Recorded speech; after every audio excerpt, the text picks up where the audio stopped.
Hello friends, स्वागत है आप सभी को मेरे चैनल पे। तो आज की हमारी कहानी का नाम है छोटा दुख बड़ा दुख। जल्दी करो शांति, मुझे ऑफिस के लिए देर हो रही है और तुमने अभी तक नाश्ता तैयार नहीं किया है। मुझे आज ही बॉस को पिछले महीने की प्रोसेस रिपोर्ट भी दिखानी है। जल्दी करो, कुछ हाथ चलाओ। देख नहीं रहे हो कि मेरे हाथ काम कर रहे हैं और मुझे भी 2 ही हाथ हैं, 4 नहीं। अगर इतनी जल्दी थी तो खुद नाश्ता बनाते। तुम्हें तो पता है मैंने आज छुट्टी ली है। हाँ, पर मुझे तो छुट्टी नहीं है ना। जब तुम्हें ऑफिस जाना होता है तो कैसे वक्त से नाश्ता बनाती हो, बाकी मेरे लिए। शांति रसोई घर के दरवाजे पर कमर पर हाथ रखकर खड़ी सिद्धार्थ की ओर देखती रही। फिर उसका गुस्सा मन के सागर से बाढ़ की तरह उफन आया। वह रसोई घर से थोड़ा आगे आकर पति के पास में खड़ी होकर हाथ हिलाते हुए कहने लगी, आखिर तुम भी इतना रोब किस बात पर जताते हो? मेरी पगार तुम्हारी पगार से 5,000 ज़्यादा ही है। मैं अपनी ज़िंदगी खुद चला सकती हूँ। तुम मुझ पर इतना रुबाब मत दिखाओ। अभी अगर नाश्ता करना है तो चुपचाप टेबल पर बैठो, नहीं तो ऑफिस की कैंटीन तो खुली ही पड़ी है। इतना कहकर शांति पैर पटकती हुई रसोई में चली गई और सिद्धार्थ अवाक सा खड़ा उसे देखता रहा। फिर आहिस्ता आहिस्ता अपनी गर्दन झुकाए ऑफिस का बैग लेकर वह दरवाजे से बाहर आया। घर के बाहर ऑटो पकड़ने की नाकाम कोशिश की, पर कोई भी ऑटो वाला अंधेरी स्टेशन चलने को तैयार नहीं। वह 2-3 ऑटो वालों से झगड़ा भी करता है, उसे आरटीओ में शिकायत करने की धमकी भी देता है, पर ऑटो वाले मुस्कुराते हुए आगे बढ़ जाते हैं। वह सोचता है कि अंधेरी में 10,000 से भी ज़्यादा ऑटो है, फिर भी उसे ऑटो नहीं मिलता। पर उसे सवालों का जवाब कौन दे? आखिर सामने से बस आती हुई दिखाई देती है। वह जैसे तैसे बस में चढ़कर अंधेरी स्टेशन पहुंचता है। उसे चर्च गेट जाना है। वैसे भी वह अंधेरी से रवाना होने वाली धीमी ट्रेन से ही चर्च गेट जाता है, पर आज तो उसे वैसे भी देर हो गई है। उसे बॉस को रिपोर्ट भी तो देनी है। आज वह बोरोवली से आती फास्ट ट्रेन पकड़ता है। गाड़ी में भीड़ तो है, पर जैसे कि यह 12 डिब्बे वाली ट्रेन है, वह आसानी से गाड़ी में घुस पाता है और कुछ जोर लगाकर अंदर बैठने वाले स्थान के पास जाकर खड़ा होता है। आज वह खुद को थका हुआ महसूस कर रहा है, जैसे किसी ने उसके शरीर से खून ही निकाल दिया हो। ऑटो वालों का बर्ताव तो वह भूल जाता है, पर शांति के कहे शब्द उनके कानों में अभी भी गुंज रहे हैं।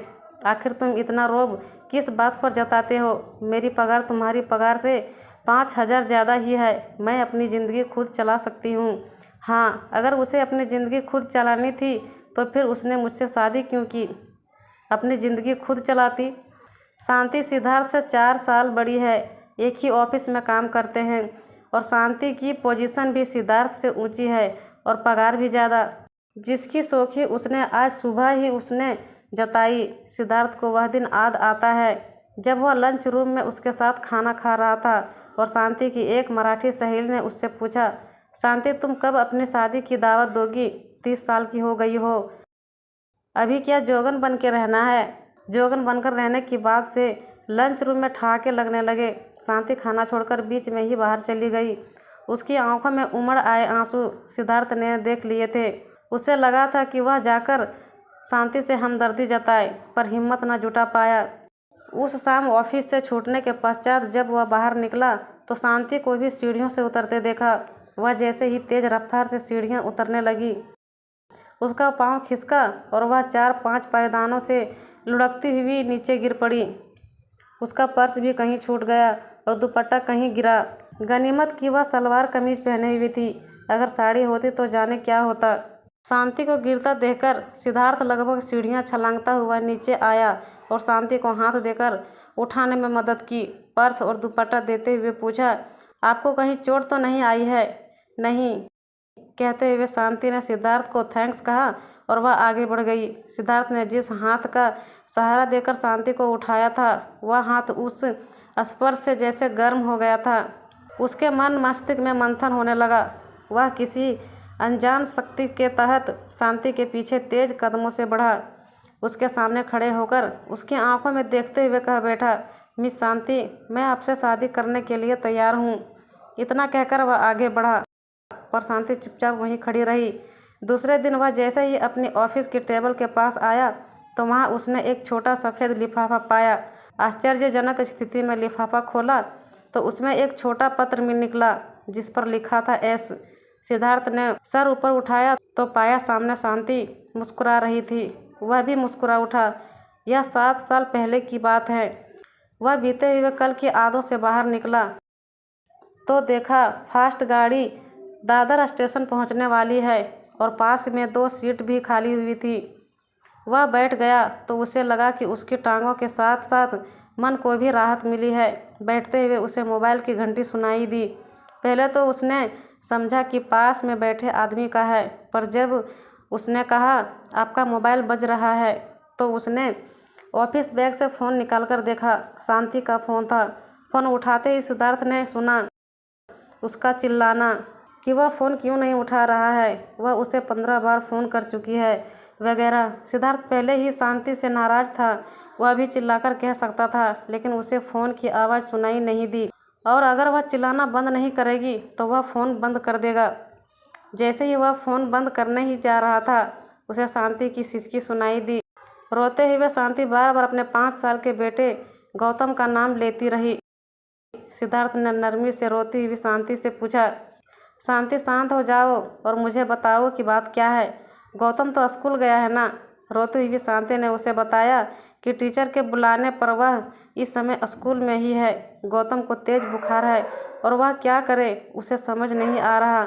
साथ में सिद्धार्थ को जल्द से जल्द स्कूल पहुंचने के लिए कहा, पर 2 पल चुप रहकर खुद को संभालते हुए सिद्धार्थ ने कहा, मैं अगले स्टेशन पर उतरकर अंधेरी की गाड़ी पकड़ता हूँ। तब तक तुम गौतम को फैमिली डॉक्टर अशोक शाह के पास ले जाओ। मैं सीधा वहीं पहुँचता हूँ और उसे फ़ोन भी कर देता हूँ। तुम ऑटो लेकर सीधे डॉक्टर के पास जाओ। कम फासले पर ऑटो वाले भी नहीं चलते। रोते हुए शांति ने कहा। सिद्धार्थ को अपना सुबह वाला मंजर याद आया, पर गौतम को तो डॉक्टर के पास ले जाना ही था। नरमी से शांति को समझाते हुए कहा, ऑटो वाले को 2 गुने पैसे देना और बच्चे के ठीक ना होने की बात बताना। मुझे विश्वास है कि तुम्हें ऑटो मिल जाएगा। सब ऑटो वाले एक जैसे नहीं होते हैं। अब मैं फ़ोन रखता हूँ और जल्द ही डॉक्टर के यहाँ मिलता हूँ। सिद्धार्थ मुंबई सेंट्रल स्टेशन पर उतरकर सामने प्लेटफॉर्म से अंधेरी जाने वाली ट्रेन पकड़ता है। उसके मन में गौतम और शांति के लिए प्यार और चिंता उमड़। उसकी आंखों के आगे गौतम का बीमार चेहरा और शांति का रोता हुआ चेहरा दोनों रक्स करने लगे। मन में तूफान के आसार भी मंडराने लगे। इस वक्त उसके मन से सुबह शांति के साथ हुए झगड़े और उसकी कड़वी बातों का कहीं नामो निशान नहीं था। वह सब भूल बैठा है। यह मन भी अजीब है, किस तरह एक छोटे दुख को बड़े दुख के नीचे दबा देता है। और क्या इंसान मन का इतना गुलाम है कि छोटे दुख और बड़े दुख में वह फ़र्क महसूस नहीं कर सकता। कौन जाने।